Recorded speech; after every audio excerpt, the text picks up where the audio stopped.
Les decía recién a nuestros oyentes que, que tenemos un invitado, y lo repito, un invitado muy especial, porque siempre nos ayuda a pensar, nos orienta, pone los hechos en contexto, pero porque tiene una gran experiencia como dirigente. Y bueno, le vamos a dar la bienvenida rápido a Leopoldo Moró, así lo disfrutamos y tenemos más tiempo para charlar con él. Él es diputado nacional de Unión por la Patria, mandato cumplido, fundador del Movimiento Nacional Alfonsinista. Así lo presentan y bueno, y nosotros también. Leopoldo, la verdad, estoy muy contenta de que esté acá con nosotros. Lo molestamos, pero siempre, a lo largo de todos estos años que estamos haciendo la vuelta completa en la 530, siempre nos atiende con amabilidad y con mucha inteligencia.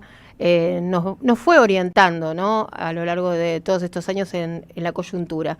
Así que bueno, un gustazo recibirlo. Nuestros oyentes lo quieren un montón, así que en 2 minutos ya van a estar acá todos comentando esta visita. Así que bueno, bienvenido. Gracias, Andrea. Para mí es un honor. Además me apabullaste con algunos elogios inmerecidos, pero realmente para mí estar en este lugar, en esta radio, tiene un gran significado, como seguramente lo tiene para muchos de los que trabajan aquí y para todos los oyentes que siguen esta radio, por razones que todos conocemos, que tienen que ver con sus características fundacionales, pero además porque es una radio que efectivamente sale de lo común, trata de no caretear y de poner las cosas en blanco y negro. Así que, bueno, muy contento de estar acá. Bueno, nosotros también. Y bueno, este es un año muy especial, ya que arrancamos por ahí, por el lado de lo que significa esta radio y el compromiso que asumimos y también la responsabilidad que asumimos, ¿no?, al tener este micrófono enfrente, porque esta es la radio de las Madres de Plaza de Mayo. Este año se cumplen 50 años del golpe. 50 años, efectivamente. Y no nos encuentra, digámoslo con toda franqueza, no nos encuentra en las mejores condiciones. Es como que estamos precisamente retrocediendo en esos 50 años. Y del pacto de refundación de la democracia que fue el 84, prácticamente este gobierno lo está... No queda nada. No, claro. Sí, no queda nada. Mira, casualmente hoy estuve trabajando bastante, mejor dicho, desde ayer hasta hoy, estuvimos trabajando bastante en la presentación de un recurso de amparo con dirigentes del radicalismo con los cuales habíamos tenido diferencias, estamos en espacios distintos y nos presentamos hoy en tribunales con ese recurso de amparo, haciendo reserva del caso federal para ir, en caso de que lo rechacen o no nos den lugar, en per saltum a la Corte, por el tema del decreto 941 que modifica no solo la estructura de la CIDE, sino que modifica la función y la ley de inteligencia. El DNU prácticamente es una nueva ley de inteligencia, dictado a través de un mecanismo que es absolutamente inconstitucional, porque los DNU no están concebidos para legislar. Claro. Y haciendo el repaso de todo eso, la verdad que me corría un frío por la espalda, ¿no? Porque estar discutiendo, por ejemplo, si vamos a tener una policía secreta en la Argentina o no la vamos a tener, parece, sí. Ahora que vos mencionás los 50 años, parece un retroceso enorme. Una policía política, ¿no? Y sí, es política y secreta. Claro. Porque además han decidido que todas las acciones de aquí en adelante que lleve adelante la CIDE van a ser ni siquiera secretas, van a ser operaciones encubiertas. Claro. Lo mismo que dijo Trump días antes de la invasión. Eso, Leopoldo, significa que si hay una operación encubierta la puede estar llevando a cabo cualquier sujeto en cualquier lugar, con o sin autorización de algún superior. ¿Cómo no se entiende que es claramente una operación encubierta avalada, digamos, por el Estado Nacional? Bueno, una operación encubierta, digamos, para los oyentes, y no entrar en tecnicismos jurídicos. En la práctica, ¿qué significa? Significa que si, en este caso, la CIDE entiende que algún ciudadano, digamos, pone en riesgo lo que ellos califican como el orden constitucional, o entienden que un periodista ha generado una filtración sobre información sensible, etcétera, la operación encubierta implica que un auto sin patente o con patentes adulteradas te cruzan la calle, se bajan 2 tipos, te llevan, te suben al auto, no sabes quiénes son, no son identificables. Bueno, de hecho, además el personal de la CIDE por definición no es identificable, claro. Actúan con nombres supuestos, te suben al auto, te chupan, para decirlo en términos que más o menos estamos familiarizados, y te pueden depositar en cualquier guarnición o militar o de las fuerzas de seguridad.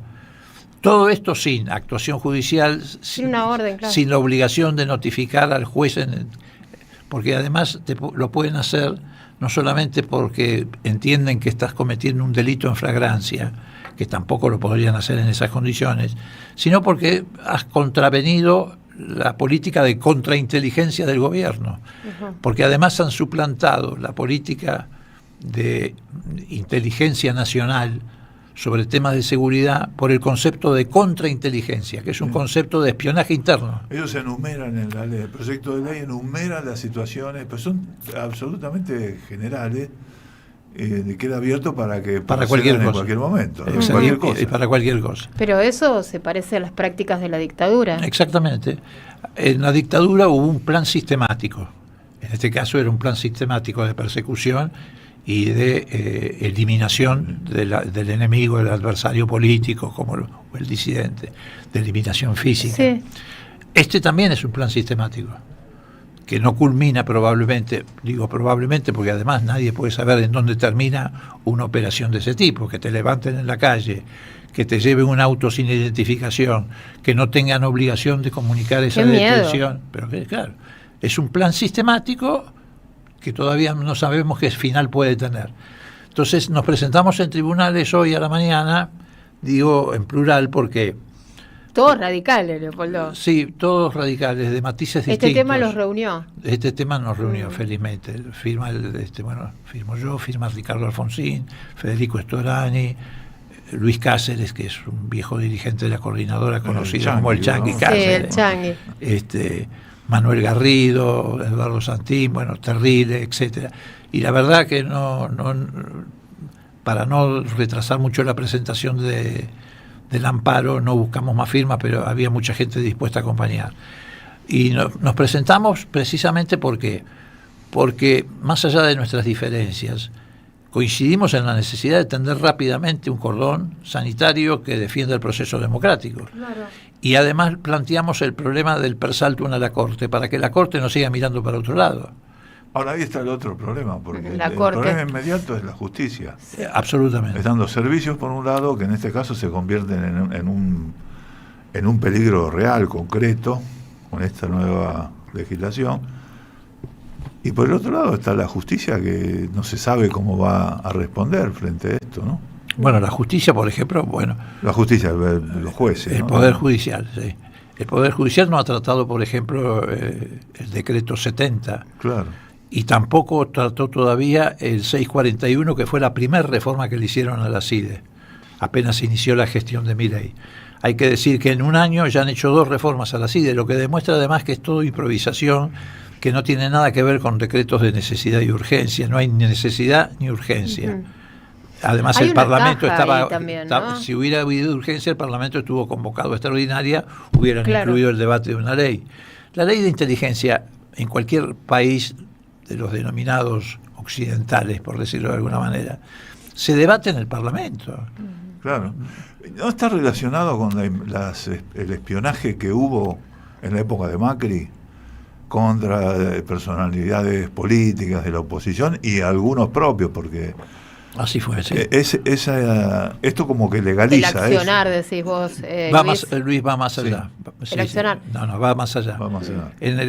Te digo porque yo en esa etapa presidí la Comisión Bicameral de Seguimiento de los Servicios de Inteligencia, y la verdad que pudimos hacer una gran tarea que descubrió, que corrió el velo sobre lo que fue el plan que llevó adelante el macrismo en materia de espionaje, que fue el más grande, con excepción de la dictadura militar, el más grande de la historia democrática de la Argentina. Nunca se había montado un sistema de espionaje de esa característica. Pero era espionaje. Claro. El límite era el espionaje, que servía para usar carpetas, extorsionar. El carpetazo famoso. Sí, hasta intentaron quedarse con empresas, sobre todo de carácter periodístico, etcétera. Pero esto va más allá. Esto le da a la CIDE ya una función represiva. Claro, porque puede detener. Personas. Esto es lo que hacía la CIDE en la época del gobierno militar en combinación con el batallón 601. Claro, secuestrar. Ahora el batallón marcaba los blancos, la CIDE secuestraba y se los pasaba. Sí. Esto está en este momento vigente. Está vigente desde... Atención, porque esto es importante. Pero por eso mismo nosotros planteamos un persaltum a la Corte. Porque cada minuto, cada hora que pasa es un riesgo mayor para 45 o 47 millones de habitantes. Claro. Esto está vigente en este momento.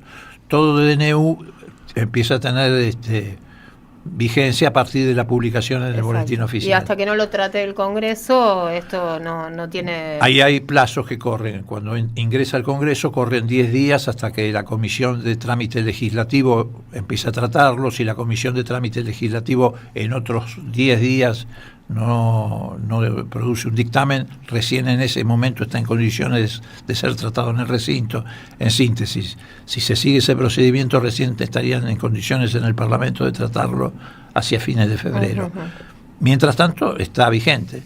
Vos me podés decir, bueno, se puede reparar el daño de lo que se produzca en ese interín, digamos, porque cuando está vigente, aunque vos después lo voltees, los hechos... El daño no se repara nunca, eso. Claro, y menos en esta materia. Claro. Vos podés reparar un daño económico, por ejemplo, que te haga un DNU, pero ¿cómo reparás la desaparición de una persona o la tortura de una persona?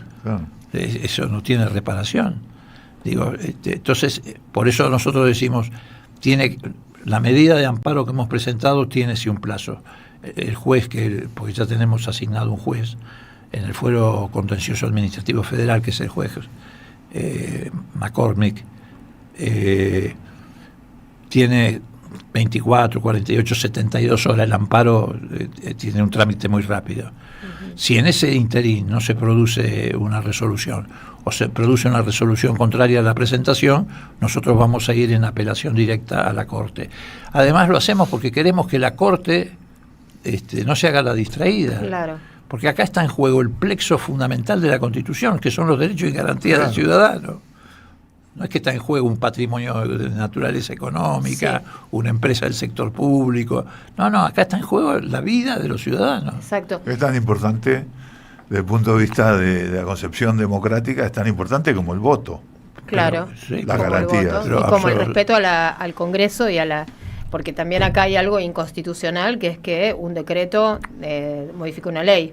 Están pasando muchas cosas irregulares. Pero además la propia Corte tiene dicho, en casos muy anteriores a tiene dicho que los DNU no pueden cumplir una función legislativa, no pueden legislar. Claro.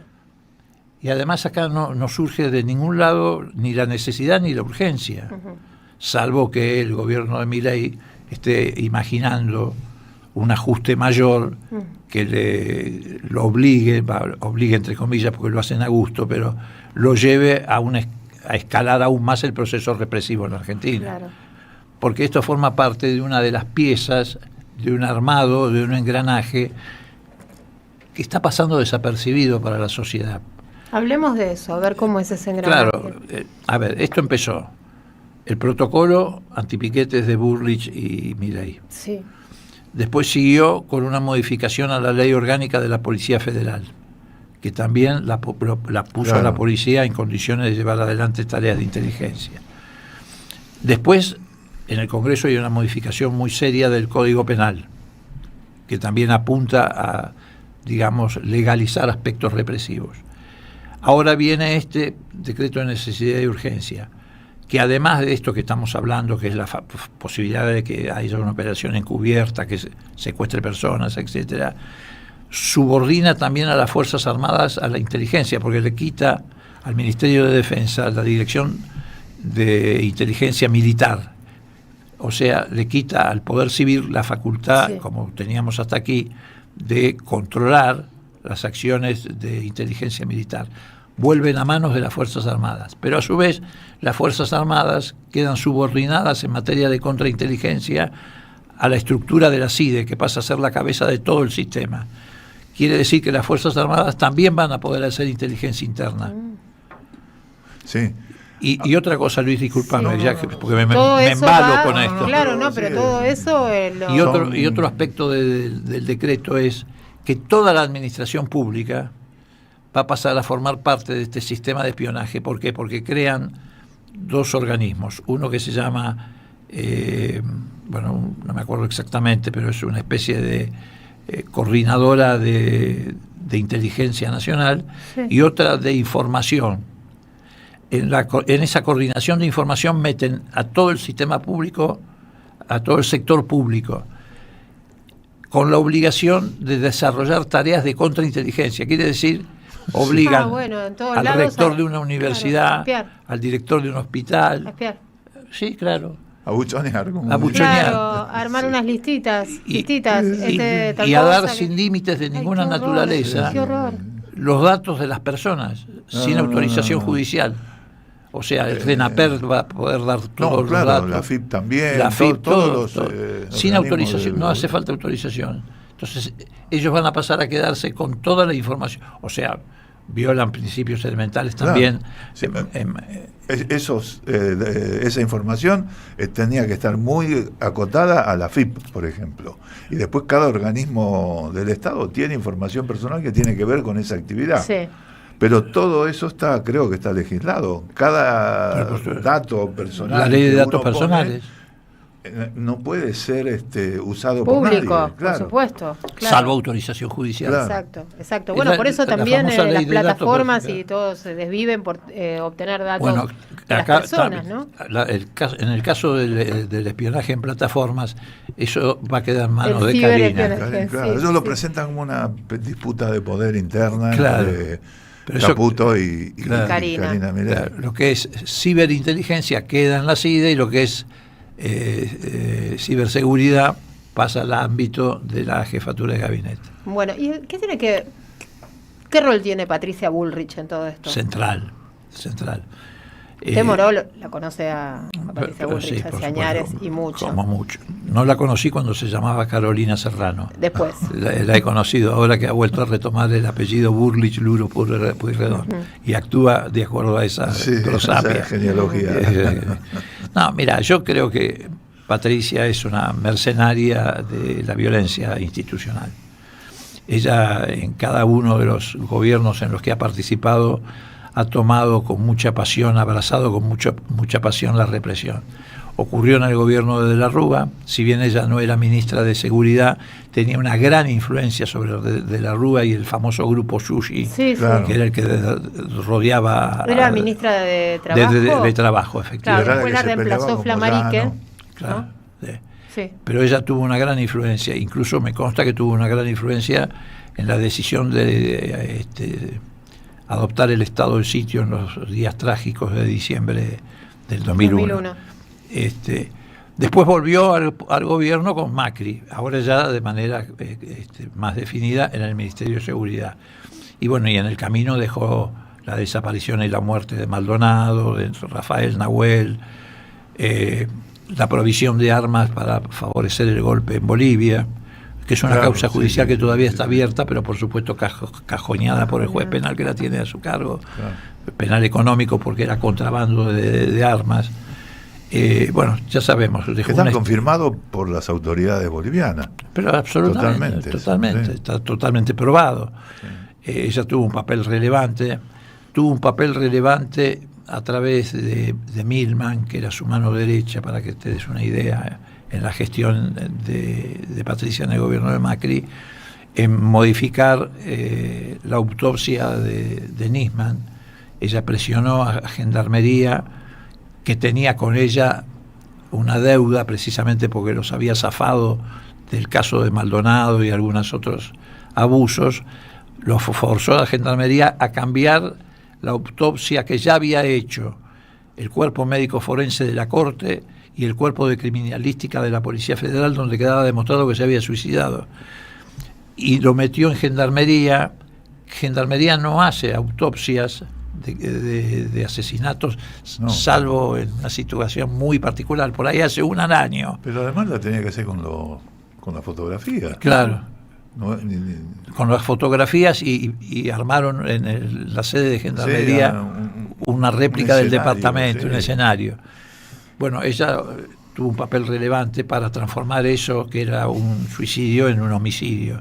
En un homicidio que hace 9 años o 10 se está tramitando judicialmente y no llaman a nadie porque no aparece ningún otro elemento.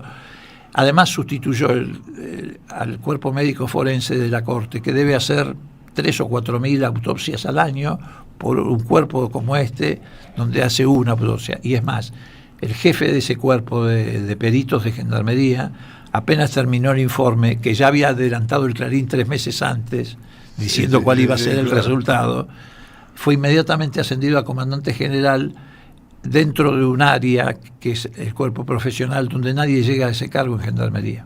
Le pagaron de esa manera. Rápidamente, claro, porque tiene mucho poder, Patricia, y sabe negociar y entregarle al otro lo que desea, a cambio, ¿no? Evidentemente. Bueno, y ahora vuelve a estar en el cenit de su gestión política, bueno, porque ya ha desatado todos los demonios, bueno, con el protocolo, como hablábamos recién. El protocolo ya ha producido alrededor, no dicho por nosotros, sino por Amnistía Internacional, 1.550 detenciones. Pero además de las 1.550 detenciones, muchas de ellas fueron precisamente caratuladas cuando enviaban a los jueces los detenidos como actos contra el orden constitucional y actos de tipo terrorista. Sí. Que es lo mismo. Muy difícil zafar de esos cargos, ¿no? Claro, sí, sin embargo eran tan burdos que todos los jueces en los que a la larga terminaron... dejaron a todo el mundo en libertad y liberados de ese tipo de cargos, que reaparecen ahora con esta nueva ley de inteligencia bajo la apariencia de un DNU. Claro.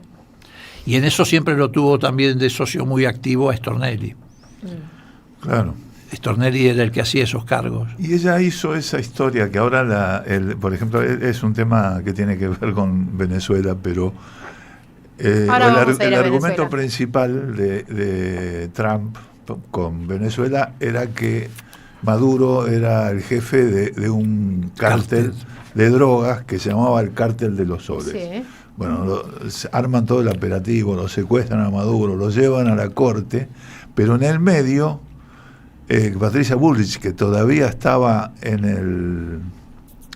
como ministra de Seguridad, incorpora el Cártel de los Soles en la lista de los grupos terroristas, y hace ese seguimiento. Y Stornelli, por una denuncia de Waldo Wolf, que es un tipo que está a favor del genocidio en Palestina, vamos a decirlo, presentaron una denuncia también contra Maduro, ¿no? Pero ahora acaba de pedir la extradición de Maduro. Sí, pidieron la extradición de Maduro a la Argentina. Pero el Tribunal de Nueva York, que va a juzgarlo a Maduro, descartó la acusación del Cártel de los Soles porque dijo, ya está demostrado en otras causas que ese cártel nunca existió. Claro. Es más, ahora vamos a meternos en el tema Venezuela, vamos a hacer una breve pausa. Estamos charlando con el dirigente político, diputado, mandato cumplido, Leopoldo Moró. Pero vamos a meternos en el tema Venezuela, vamos a ver también qué están diciendo nuestros oyentes, que se comunican en nuestro WhatsApp, 11 3200 0530. Y bueno, y vamos a comentar también esto del Cártel de los Soles, ¿no? Porque es algo así como un invento que tiene que ver con lo popular en Venezuela. ¿Sabían el nombre del Cártel de los Soles? Era algo así como un nombre de fantasía para atribuirle determinado... A los generales, sí. Exactamente. Y bueno, miente que algo quedará. Estamos en esa hace un largo rato. Enseguida regresamos. Acá en la Radio de las Madres y en tan buena compañía, con ustedes, por supuesto, y con Luis Brustein y nuestro invitado de hoy, que es el diputado y dirigente Leopoldo Moró, fundador del Movimiento Nacional Alfonsinista. Bueno, la verdad que me siento tentada, Luis, de seguir charlando con Leopoldo de nuestra identidad y de lo que nos está pasando a nosotros. Tenemos que hablar de Venezuela, vamos a hablar de Venezuela. Hay muchos oyentes que se están comunicando con nosotros que saludan a Leopoldo ahora mismo. Por ejemplo, nos está escribiendo José de Suipacha, desde así nos escribe. Mi opinión sobre cómo tendríamos que encarar la discusión sobre lo que pasa en Estados Unidos y acá con Milei dice, la batalla cultural pasa ahora por los principios. Ellos son, dice nuestro oyente, ¿no? Ellos son pedófilos, perversos, incestuosos, bueno, de todo, ¿no? Sí, aparofóbicos, son los Calígula de esta época. Muy bueno el programa. ¿Termina toda esta discusión en una cuestión moral? He escuchado varias voces ya hablar del bien y del mal, Leopoldo. Este oyente me dio ese pie. Y algo de eso hay, efectivamente, hay una cuestión moral. Hay una cuestión esencialmente política, ¿no? Pero hay también una cuestión moral, porque es una inmoralidad, por ejemplo, llevar adelante una política económica de miseria planificada. Claro. Vos en un gobierno podés acertar o incluso te podés equivocar, y hasta podés equivocarte dañando a las mayorías populares. Ahora, si vos tenés un plan deliberado de miseria planificada, eso es una cuestión moral, ya no es una equivocación política. Y yo creo que algo de eso hay. Bueno, también pasa lo mismo con lo que conversábamos en el otro bloque, con el tema del respeto por los derechos individuales, los colectivos, y también el respeto por los derechos humanos. Estas políticas de represión de la protesta, todo esto que viene de la mano de la reforma de la ley de inteligencia, tiene que ver con habilitar cierta zona oscura para aplicar la violencia sobre el otro. Sí, pero además avanza también sobre aspectos que tienen que ver con lo moral, por ejemplo, el derecho a la intimidad. Claro. Es decir, se proyecta la represión política a todos los aspectos, a la represión política propiamente dicha y a la violación también de los derechos a la intimidad, el derecho... Sí. Bueno, lo que pasa es que algunos lo plantean como que van opuestos, ¿no? Que la política es pragmatismo puro, y otros lo plantean, y que eso es enemigo del moralismo, y otros plantean que la moral es... Yo creo que van las dos juntas. Claro, claro. Sí, yo también. Clarísimo, Leopoldo, a esta altura un imprescindible. Acá en la transmisión de streaming, me voy a pasar un minutito para allá, lo saludan, abrazo al querido Leopoldo Moró, un auténtico demócrata. Hola, compañero Leopoldo, le dice por acá uno de los oyentes directamente.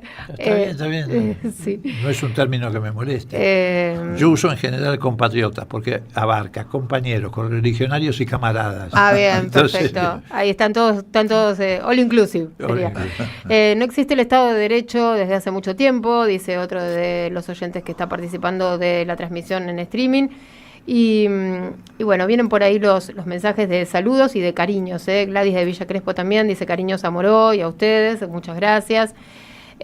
Fabián dice, los libertarios están armando irónicamente un estado de control que no tiene nada que envidiarle al de la Unión Soviética, dice Fabián desde Gorilandia. Bueno, así se autodefine.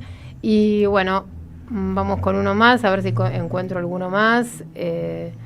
Que no lo que pasa es que yo abro los mensajes y después no los puedo recuperar. Bueno, acá Marcela de la Plata dice, Capo Leopoldo Moró, uno de los pocos radicales que no se sumó a la entrega de las banderas radicales a la derecha por odio y cargos sin importancia, un demócrata en todo amplio sentido de la palabra, un tipo digno, quedan muy poquitos, gracias por llevarlo al programa, Marcela de la Plata. Bueno, gracias, los oyentes, bueno, superaron nuestra presentación, Leopoldo. Bueno, vamos menos mal que no son trolls. Sí, no, esto no lo conozco. Si fueran trolls estaría lleno de insultos. No, ahora puede haber alguno que se sume por ese lado. Todavía no, pero puede haber. Están de vacaciones. Sí. En enero no queda nadie en la ciudad.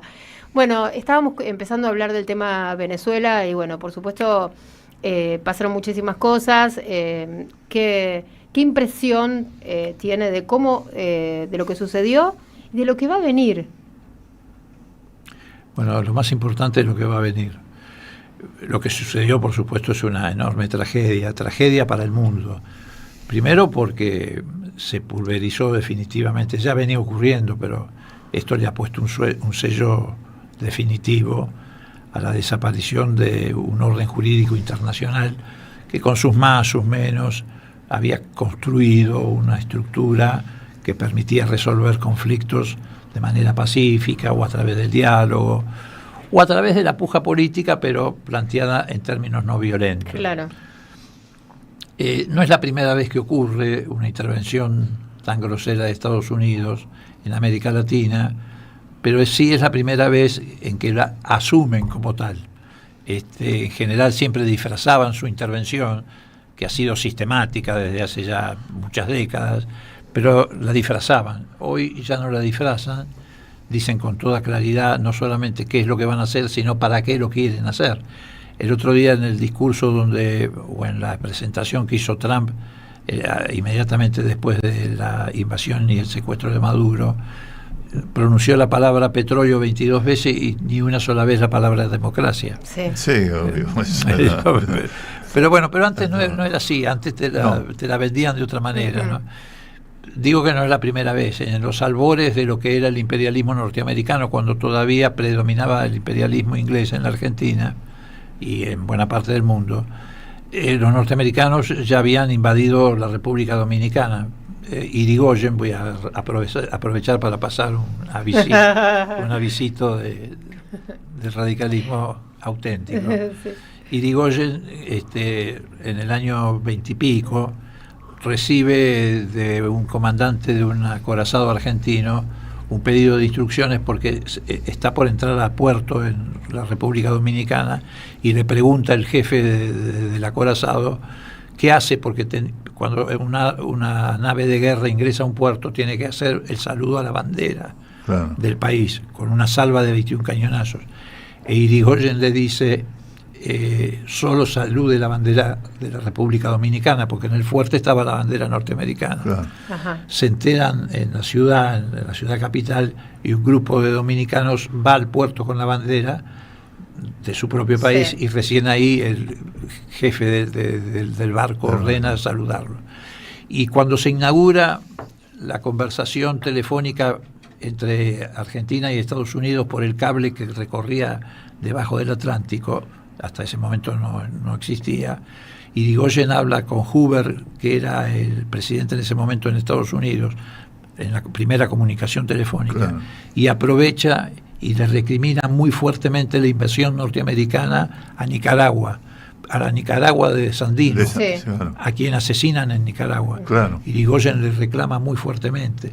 ¿Por qué apelo a estas cosas? Porque hay una tradición en la Argentina que no es solamente incluso de los movimientos populares, hasta gobiernos conservadores respetaban la tradición de la no intervención y de la no injerencia, no solamente los gobiernos populares. Bueno, ni hablar de Perón, que quiso llevar adelante, no lo pudo materializar, pero quiso llevar adelante el primer intento de integración regional con el famoso ABC, Argentina, Brasil, Chile.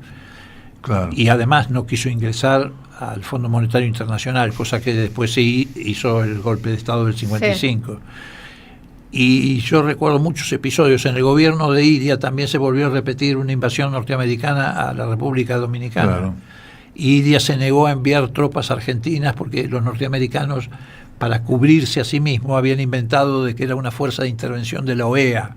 En realidad eran ellos, pero querían enganchar al resto de los países en su atropello, e Iria se niega a enviar tropas, y eso produce el retiro de Onganía, que después da el golpe contra Iria, que era en ese momento comandante en jefe del ejército y que había sido instruido en la escuela de Panamá y por supuesto quería participar de la invasión con los norteamericanos. Te doy otro dato más, porque Estados Unidos invadió la Argentina, porque las Malvinas originalmente fueron invadidas por la fragata Lexington, que era norteamericana, porque se negaban, los balleneros norteamericanos se negaban a pagar el impuesto por pescar en aguas argentinas que estaban alrededor de Malvinas.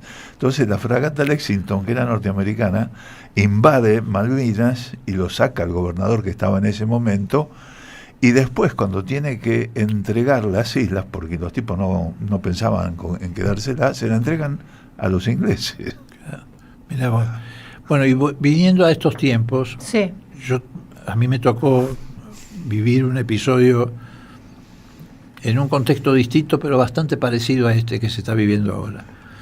Ustedes recuerdan que allá por el año 84-85, el régimen sandinista, o mejor dicho, el sandinismo, logra el derrocamiento de Somoza. Sí. Y se hace cargo del gobierno en Nicaragua. Uh-huh. Al poco tiempo, Estados Unidos, era presidente Reagan, arma lo que se llama los Contras, que era un ejército de mercenarios en la frontera con Nicaragua y Honduras para invadir Nicaragua. Uh-huh. Durante eso era observación ahí. Sí. En realidad,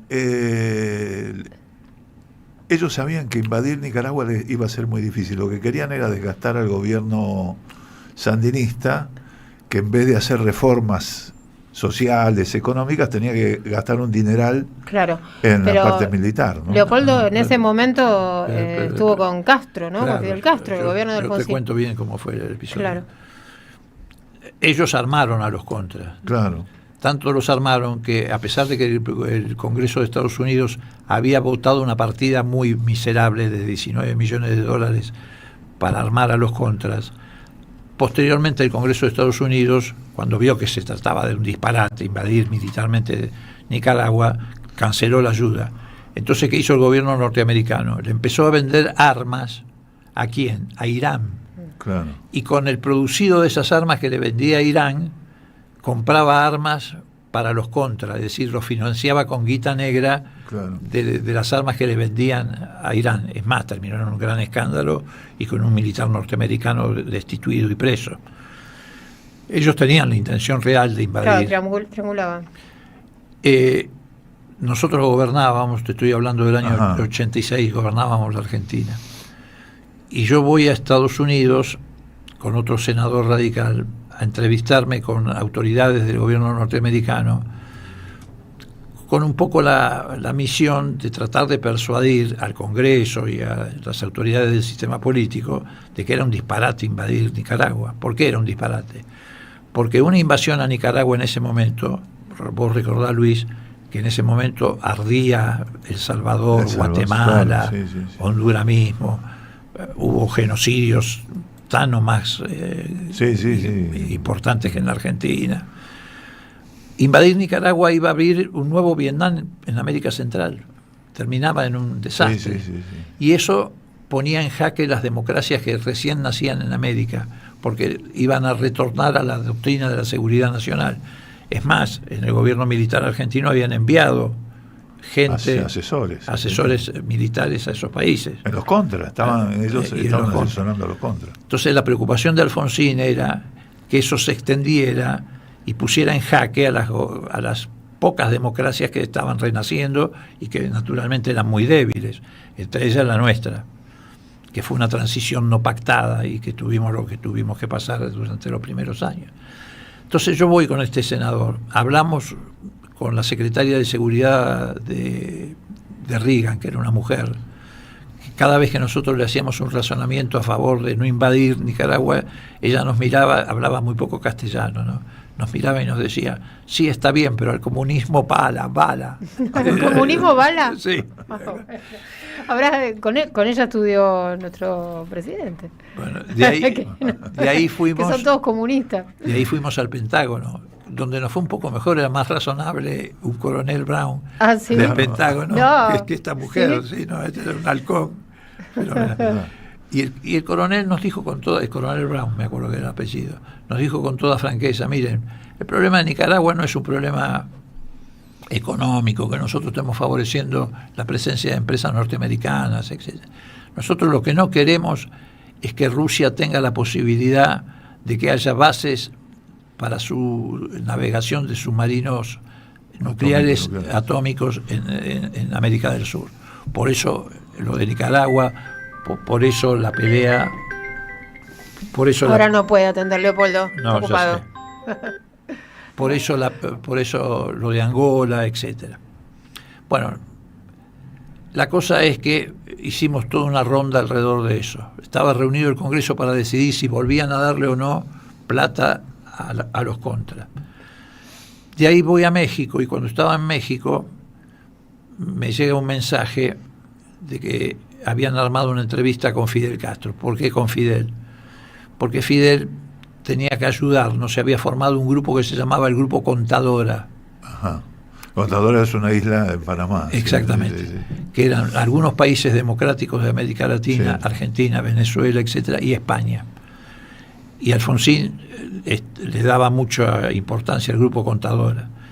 Ahí estamos viendo la imagen que tenemos de ese momento. Esa es la noche, ahí se lo ve a Leopoldo. Es la noche que estuvimos con Fidel. Y a Fidel.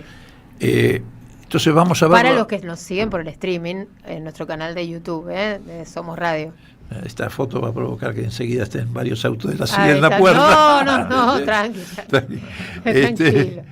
Bueno, y nos fuimos a ver a Fidel. ¿Para qué? Para que Fidel, a su vez, influyera en el ala, digamos, más ortodoxa del sandinismo, para que dieran un espacio de negociación, de modo tal de buscar un mecanismo, que es lo que debió haberse hecho con Venezuela. Claro. Un mecanismo que a través de la vía pacífica permitiera neutralizar, como se neutralizó la invasión de los contras. Terminó llamándose a elecciones en Nicaragua, que las gana la oposición, las gana Chamorro. Pero yo te digo, la idea que tenía yo, ¿no?, en ese momento era que el desgaste era tan grande que la gente a nivel popular era sandinista, apoyaba al gobierno sandinista, pero tenía la sensación de que con el gobierno sandinista la guerra iba a seguir.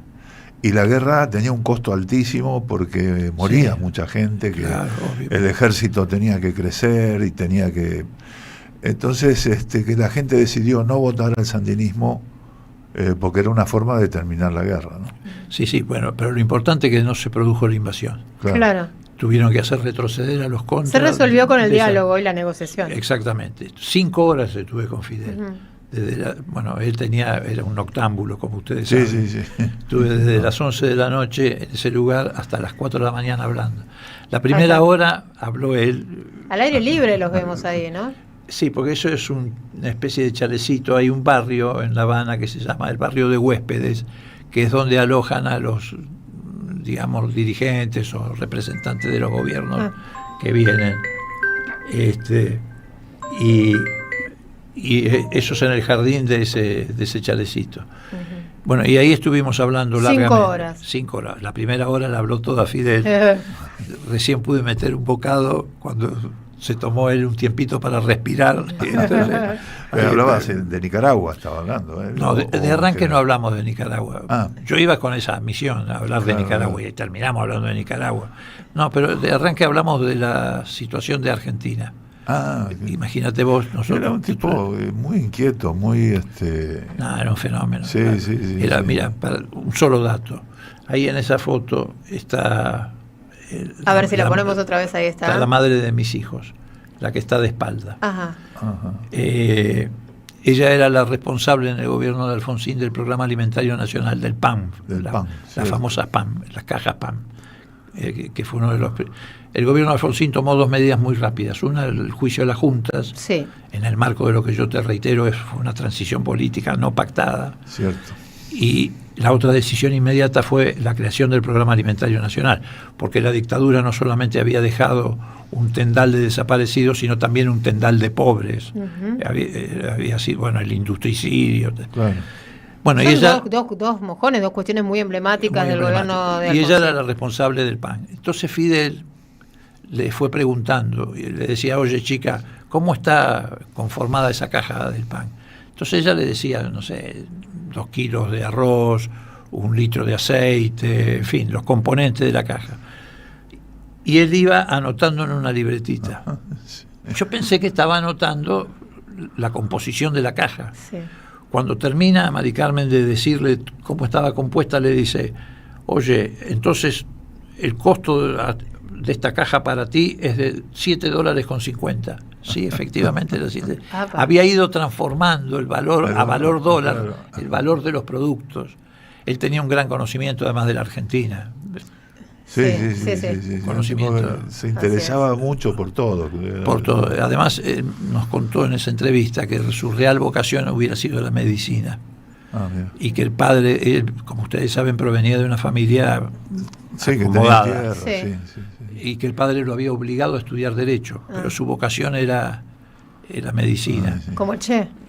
Claro. Como el Che, ¿no? Que, estudió medicina. Y él llegó ahí de sorpresa. Nosotros habíamos pedido la entrevista, estuvimos varios días sin saber dónde, ni cuándo. Claro. Y llegó con un pelotón de milicianos a las 11 de la noche. Y él en el auto atrás llevaba como una mesita con luz, y iba leyendo permanentemente. Y en un momento dado yo le pregunté, dígame, comandante, porque había visitado el Hospital Nacional de La Habana, que era una cosa en aquella época que parecía salida del mundo moderno. Le digo, ¿cómo hace usted con el bloqueo norteamericano para poder tener acá toda esa tecnología? Entre otras cosas, producían interferón para combatir el cáncer. Bueno, todos sabemos lo que es la medicina cubana. Y me dijo, muy fácil, chico, cuando veo algo de esto, porque él leía revistas científicas de medicina, cuando veo algo de esto, o lo mando a copiar, o lo mando a comprar, o lo mando a robar. y así armó. Bueno, finalmente, efectivamente, nos dio una gran mano, porque habló con el sector más duro del sandinismo, y ahí se pudo generar una mesa de diálogo que terminó en las elecciones de 1990. También habló con el sector de la guerrilla chilena, Martín Rodríguez, que nos generaba muchos problemas, porque nosotros queríamos terminar con el régimen de Pinochet, pero cada vez que hacían una acción guerrillera se refugiaban en la Argentina usándola como santuario, y eso fortalecía al gobierno militar. Entonces nosotros también le pedimos que... Y Fidel estaba en la etapa que se reinsertó en América Latina. Claro. Tanto es así que en esa entrevista pactamos el primer viaje que hizo un presidente argentino a Cuba.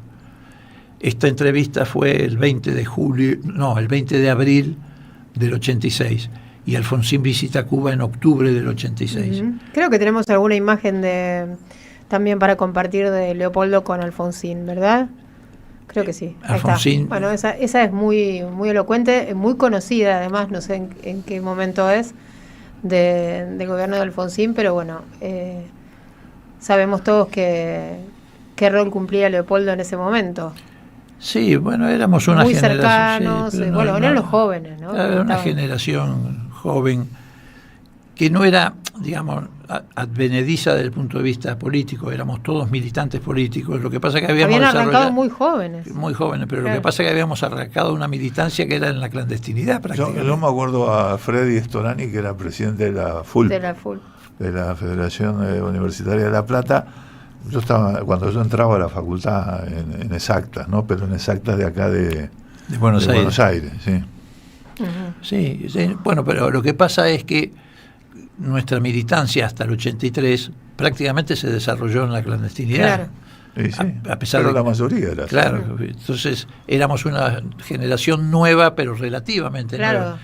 No éramos conocidos, que es otra cosa, digamos, ¿no? Claro, el mismo Alfonsín, ¿no? En su momento, antes de las elecciones. El propio Alfonsín, sí. Él venía en un proceso de ascenso como dirigente, pero, bueno, su mayor grado de exposición lo alcanza precisamente durante el gobierno militar. Sí, pero perdía las internas. Sí, todas. Pero así, por afanos. Por afanos, sí, efectivamente. Bueno, a él le pasó lo que nos pasó a nosotros. En realidad nosotros tomamos la conducción del radicalismo, pero con la fuerza que habíamos ganado afuera del radicalismo, paradójicamente. Con el desarrollo que habíamos alcanzado en las universidades, en el frente gremial. Nosotros participamos mucho de la CGT de los argentinos. Yo había un dirigente Scipione de ferroviarios, el presidente de la Unión Ferroviaria. Sí. También teníamos una gran influencia en la fraternidad. Scipione era el segundo de Ongaro en la CGT de los argentinos. Claro. Y además nosotros teníamos una relación muy especial y muy estrecha con Tosco, con Agustín. Y bueno, con todo ese crecimiento que habíamos obtenido por afuera, después lo volcamos al radicalismo, y en realidad ahí es donde nos fortalecemos dentro del radicalismo. Claro. ¿No? Qué impresionante. Bueno, les voy a decir a los oyentes algo bueno, porque ya estaba leyendo que hay muchos que dicen que buena charla. Bueno, no, ahora voy a perder de vuelta todos los mensajes. Sí, totalmente. A ver si lo encuentro. Bueno, por acá, por ejemplo, no lo abrí antes, pero dice, un éxtasis, Brustein y Moró. O sea, están extasiados nuestros oyentes, claro. Pues están escuchando un montón de historias que les cuento y les digo para envidia de varios y de varias, que a mí me pasa muchas veces que nos quedamos charlando con Luis cuando termina el programa, y bueno, y Luis nos cuenta un montón de cosas de la historia argentina y de cómo, detalles, ¿no? Cosas que él conoce, y bueno, y hoy tenemos el placer de escucharlos a los dos, recuperar un montón de elementos de la historia de la región, en y este está caso. bueno recuperar la memoria. Exacto. Y yo te digo una cosa, Sí. Leopoldo es más conocido como político, pero en realidad él es periodista. Periodista, claro. Si lo googleás te va a salir periodista y dirigente. Claro. Sí.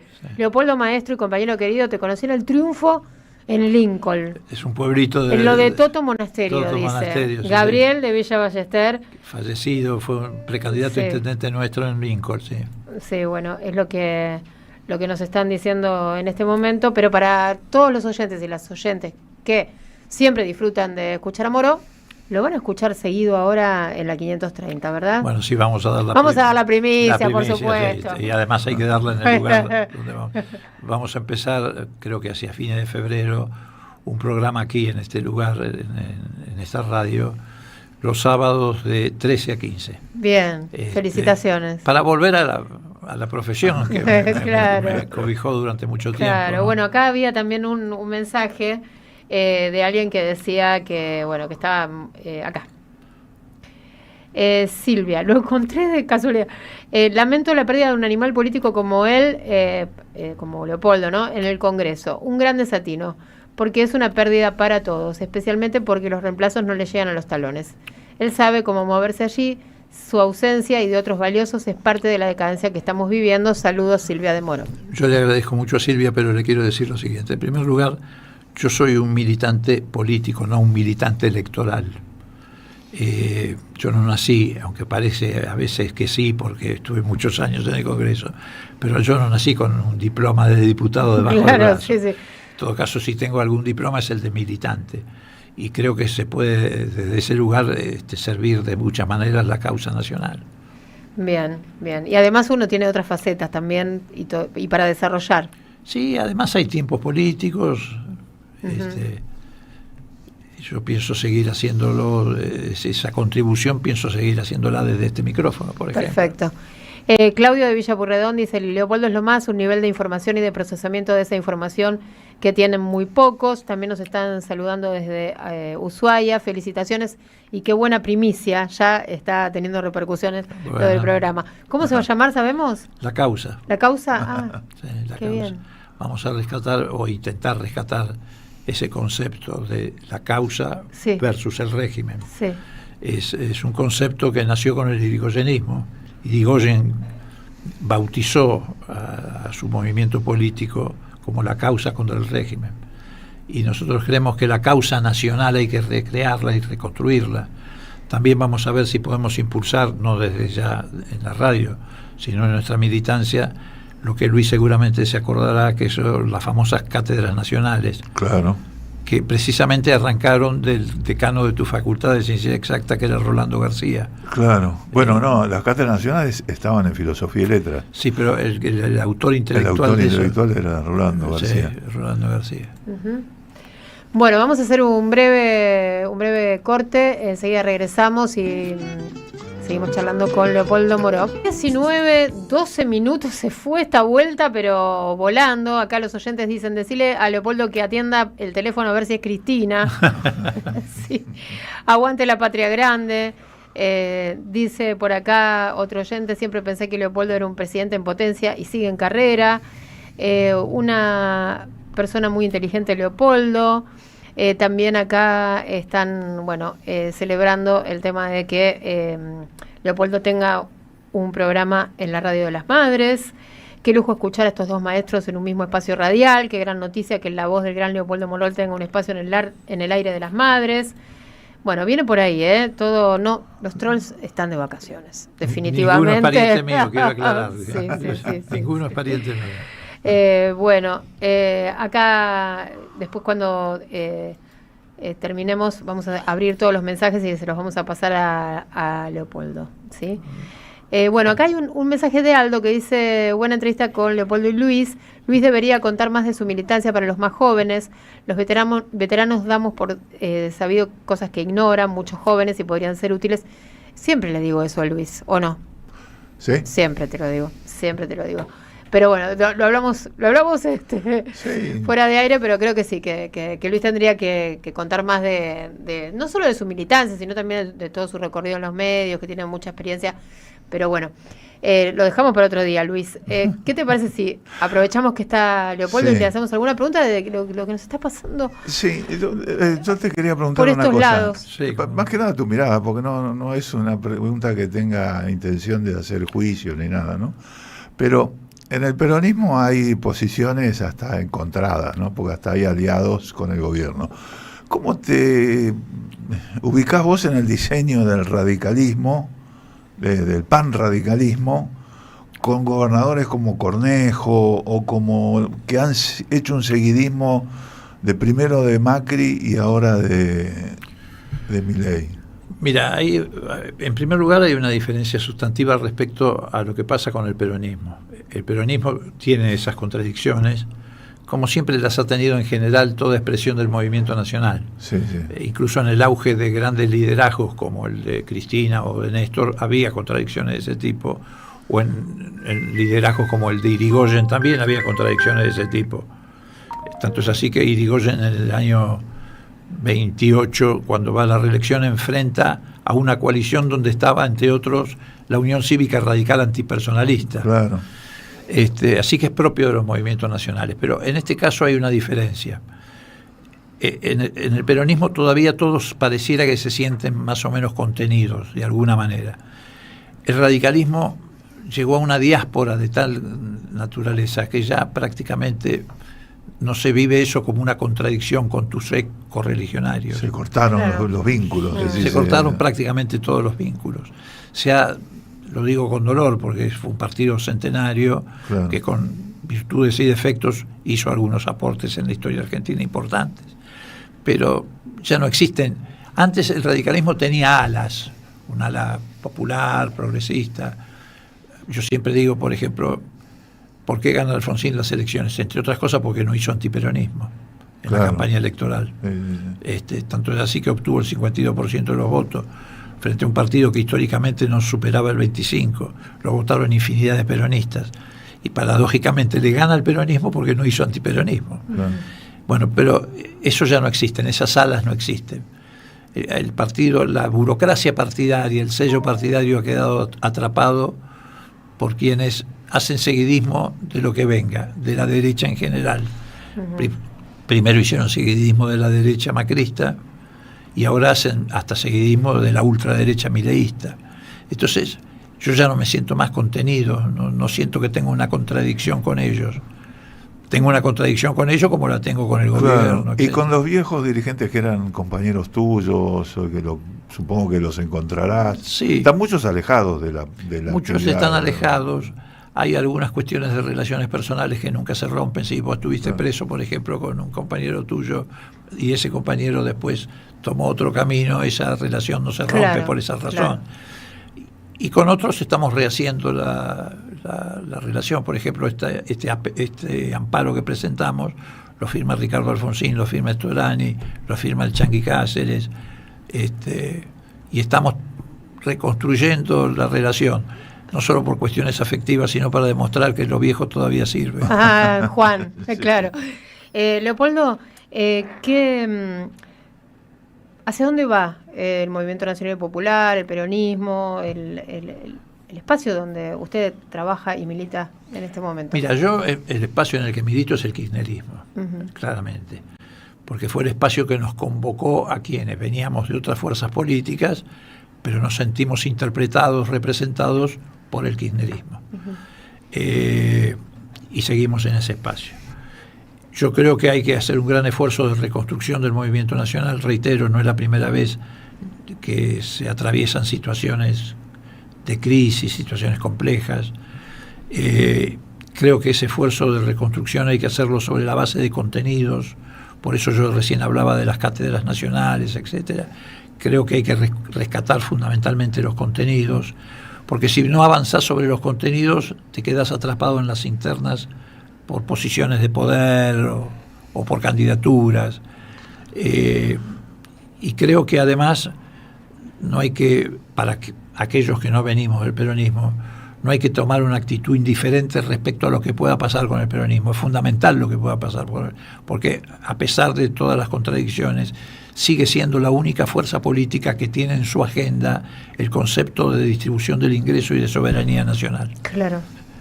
Entonces me parece que es fundamental tomar en cuenta que eso hay que salvarlo, digamos. Bueno, hoy está atravesado por muchas internas, muchas discusiones. Bueno, exactamente. Pero a pesar de que está atravesado por esas internas y discusiones, sigue manteniendo en esencia, por lo menos en su agenda, estos dos conceptos que para mí son fundamentales, el de soberanía y el de distribución del ingreso. Entonces, bueno, y el resto, los que no formamos parte del peronismo, tenemos que hacer el esfuerzo de confluir en un espacio más amplio con el peronismo y otros sectores de la vida política nacional, primero para trazar un cordón sanitario, como se está diciendo, que proteja la democracia, porque está en juego la democracia, y eso es un límite que si se pasa estamos perdidos.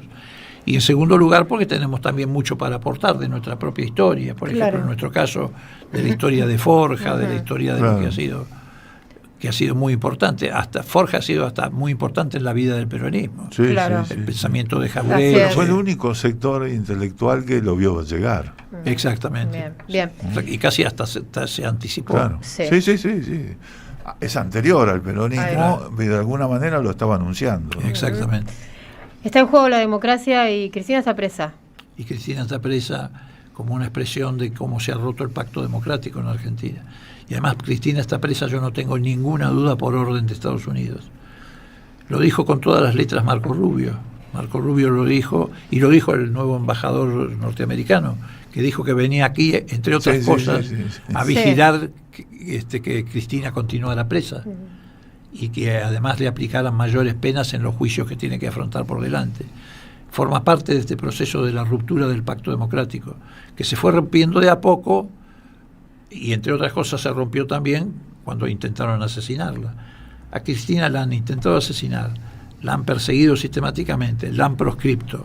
Bueno, eso ha hecho que la democracia decayera en Argentina, en la calidad democrática. Así es. Leopoldo, muchas gracias por esta visita, al contrario. y bueno, ya nos estamos escuchando en la 530. Así es, efectivamente.